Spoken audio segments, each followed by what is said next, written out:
paz do Senhor, meus irmãos, minhas irmãs, meus alunos. Deus abençoe cada um de vocês. E estamos aqui para começar essa série de estudos, falando das características do cristão, do caráter cristão. E eu gostaria de te dar uma informação. Essa lição é a primeira de uma série. E você precisa ter o conhecimento da lição anterior. Então, se você não estudou a primeira, se você não viu o primeiro vídeo, para agora e veja o primeiro vídeo que vai falar o que é o caráter cristão, porque você precisa dessa lição para entender as próximas, tá? Então não pule, assista a primeira e depois venha e assista essa, ok?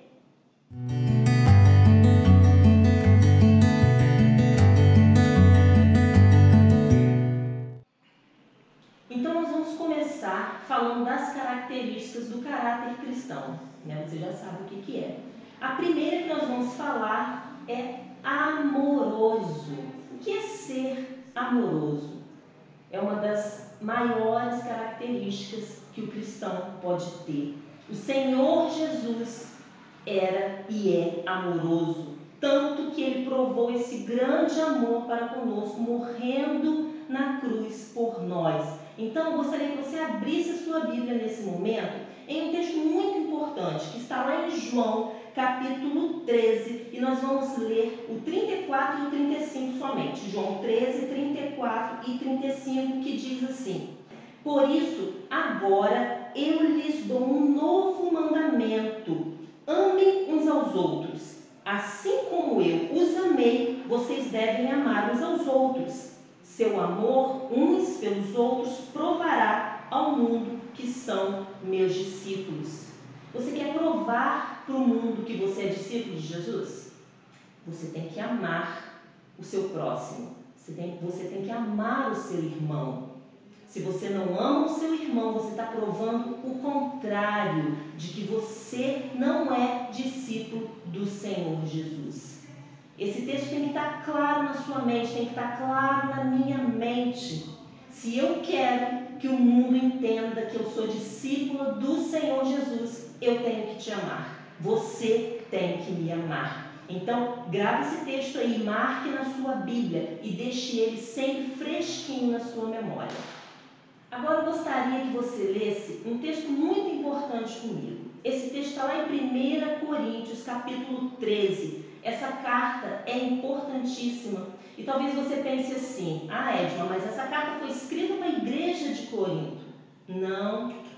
Quando Paulo escreveu essa carta, ele falou algo muito interessante lá no capítulo 1, lá no comecinho, deu uma lida lá no comecinho, porque ele escreve para a igreja de Corinto, mas ele fala assim: para todos que adoram o Senhor Jesus. Você adora o Senhor Jesus? Essa carta também é para você, essa carta também é para mim. Então eu gostaria que você abrisse sua Bíblia lá em 1 Coríntios capítulo 13, que é o texto que a gente vai ler, que você já conhece, mas que é super importante. Diz assim: Se eu falasse a língua dos homens e dos anjos, mas não tivesse amor, seria como um sino que ressoa ou um símbolo que retine.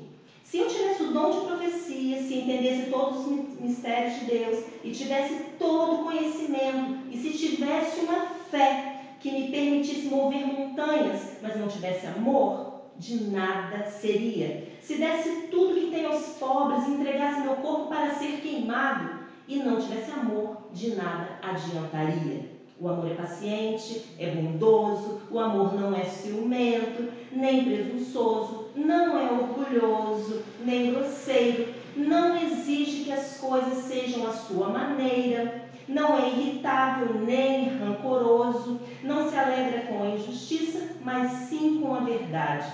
O amor nunca desiste, nunca perde a fé, sempre tem esperança e sempre se mantém firme. Esse texto você já deve ter ouvido muitas vezes. E talvez você esteja pensando e visualizando uma imagem na sua mente. Uma mulher de branco lá no altar, um homem de terno e gravata, um casamento. Você pensou nisso? Sabe por quê? Talvez você tenha pensado. Porque é um texto que se lê muito em encontros de casais, que se fala muito nos casamentos, Mas quando Paulo escreve esse texto, essa carta, ele não está falando de um relacionamento romântico entre um homem e uma mulher. Não que esse texto não sirva para isso, mas ele está falando sobre uma característica, a característica principal do cristão. Posso falar uma coisa? Essa característica não tem a ver com os coraçõezinhos que a gente faz para as pessoas, não tem a ver com os emojis de beijinho, de corações, não tem a ver com isso.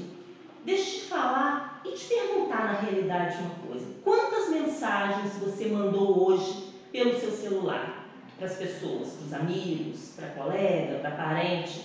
Quantos coraçõezinhos, quantos beijinhos, quantos emojis, quantos abracinhos, quantas florzinhas você mandou? Talvez esteja falando para homens, né? Provavelmente estou falando para muitos homens, mas homens mandam outras demonstrações, talvez não seja um beijinho. Mas quantas demonstrações vocês deram de amor? Isso é verdadeiramente amor? Você faria tudo por essa pessoa? Você iria ao encontro dessa pessoa hoje, agora, neste momento, para ajudá-la em alguma situação?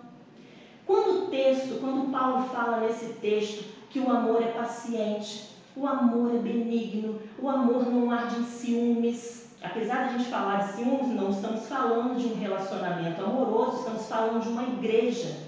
Sabe por que Paulo escreveu essa carta? Porque ele teve notícias de que essa igreja estava passando por problemas. Essa igreja, ela tinha cultos fervorosos, essa igreja tinha cultos alegres, essa igreja tinha demonstrações dos dons, mas era uma igreja que tinha problemas, era uma igreja que tinha divisões, que tinha dissensões. E quando Paulo fala, o amor é paciente, é porque ele sabia e percebia que nessa igreja faltava paciência.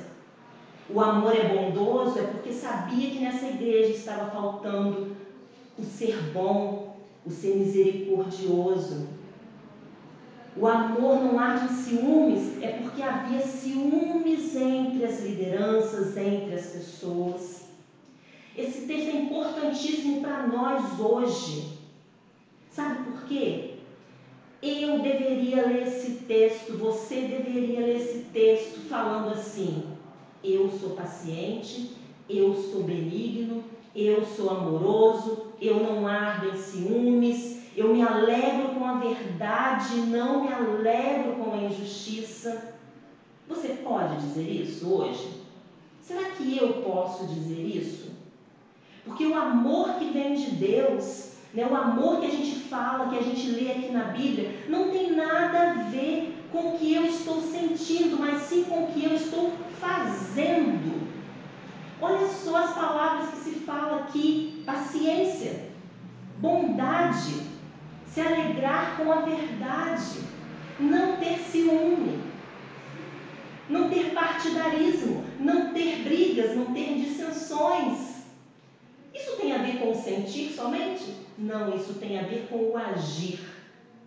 Isso tem a ver com o fazer. Procurar cada dia ser paciente, procurar cada dia ser bondoso. E como que eu vou chegar a isso? Com as situações do dia a dia. Como você tem falado com seu irmão? Quantas vezes em uma situação dentro da própria igreja, na hora de falar algo com o irmão, eu já falo ríspido? Olha, a coisa mais difícil é a gente juntar todas essas informações e conseguir transmiti-las na verdade, no dia a dia. Aí você pode me perguntar: mas Edma, como? Como eu vou me tornar uma pessoa mais amorosa? Não é nada fácil. Sabe por quê? Uma das primeiras coisas que tem que acontecer, você tem que entender que Deus te ama. Você tem que aceitar esse amor dentro de você. Sabe por quê? Ninguém pode dar algo que não tem. Se você não tem o amor de Deus em você, você não pode levar e transmitir esse amor a outras pessoas. Você nunca vai ser paciente, benigno, bondoso, não vai arder em ciúmes, vai se alegrar com a verdade, não com a injustiça, se você não tiver o amor de Deus. O amor de Deus tem que ser sentido, aceitado por você. Você tem que ter isso na sua vida para que você possa também levar a outras pessoas.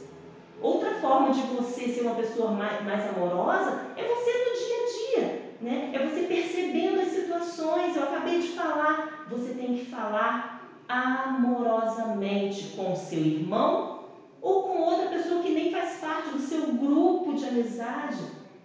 Falar amorosamente, até quando você está falando algo que vai chamar a atenção dessa pessoa, você tem que falar amorosamente. Pense em quantas vezes o Senhor Jesus falou, e sempre o Senhor Jesus falava coisas sérias, mas Jesus falou de algumas situações muito sérias, como o adultério, como o apego à riqueza, e sempre ele falava amorosamente. Então receba o amor de Deus para que você transmita, fale amorosamente com as pessoas. E uma coisa muito importante também, para que você consiga transmitir esse amor: pare de olhar para o passado. O que eu quero dizer com isso? Perdoe. Muitas pessoas não amam porque não conseguem perdoar. Peça ao Senhor Deus que traga isso ao seu coração, que você não olhe para trás, para situações antigas, mas com tristeza, com rancor, mas que você perdoe, que você abra o seu coração para o perdão de Deus, para a sua vida, e que você perdoe as pessoas que precisam também ser perdoadas. Né? Esse é um caminho. Olha, só estou falando alguns itens porque você tem que estudar a sua lição, então você vai ver coisas muito interessantes ainda, mas essas 3 eu separei para que você trouxesse a memória neste momento. O segundo item, né, o segundo benefício de um coração amoroso é a possibilidade de reagirmos de uma forma sadia frente aos desafios que nós temos no nosso dia a dia. Bem, você tem vários desafios na sua família, você tem desafios no seu trabalho, na escola, na faculdade. E que desafios são esses? Desafios de mostrar paciência, de mostrar bondade, misericórdia. E sim, a gente só consegue passar, né, por esses desafios demonstrando o amor que o nosso Deus mostrou por nós primeiro. Então, se você se sente amado por Deus, você vai ter condições de também levar esse amor, demonstrar esse amor, e com isso você vai tirar, não de letra, não, esse termo é bem difícil, não que você vai tirar de letra os desafios, mas você vai conseguir passar por esses desafios muito mais facilmente. Uma pessoa que não conhece a Deus, como que ela vai ter um coração benigno, amoroso? Se você conhece a Deus, se você já deixou o Senhor entrar no seu coração e te transformar no dia a dia, Deus vai te ensinar, né, como conduzir o seu dia a dia, como você vai ser paciente, como você vai ser amoroso nas suas relações interpessoais. Né? Então, peça ao Senhor realmente que traga ao seu coração esse amor. Então, o que eu queria deixar para você é o seguinte: quando a gente é apresentado a esse amor, e mais que isso, quando você aceita o Senhor Jesus, você é apresentado a essa nova lei, a lei do amor, uma lei desafiadora. Sabe por quê? Você é ensinado na palavra que você tem que amar não só as pessoas que você já ama, que é óbvio que você vai amar como seus filhos, o marido, a esposa, o irmão da igreja, né, o parente, mas você tem que amar aquelas pessoas que te perseguem, você tem que amar aquelas que teoricamente é seu inimigo. O amor de Deus é estendido a todos. Ele foi estendido a você, ele é estendido ao seu vizinho, ele é estendido ao seu chefe. Então, se você aceitou o Senhor Jesus, você tem que praticar esse amor. Não só sentir, como a gente já falou, você tem que praticar. Então, eu gostaria que você, na sua oração agora, ou na sua oração mais tarde, nas suas orações no dia a dia, peça a Deus, Deus, em nome de Jesus, coloque o seu amor no meu coração, transforme a minha vida de forma que eu ame o meu próximo, não só aquele que já me ama, mas aquele que não me ama, aquele que me maltrata, aquele que fala mal de mim, aquele que me tenta me prejudicar. Deus, me ensina a amar essa pessoa. Peça isso em suas orações. Eu tenho certeza que Deus vai te dar um coração amoroso, vai te dar uma nova vida e você vai ser transformado hoje, vai continuar sendo transformado amanhã e depois, até que o Senhor venha, porque o amor de Deus é transformador. Que essa palavra tenha sido abençoadora para a sua vida e que ela não fique só na palavra, que seja praticada em nome de Jesus. Que Deus te abençoe, tenha um dia abençoado, uma semana abençoada e coloque em prática o amor de Deus, porque Ele te amou primeiro.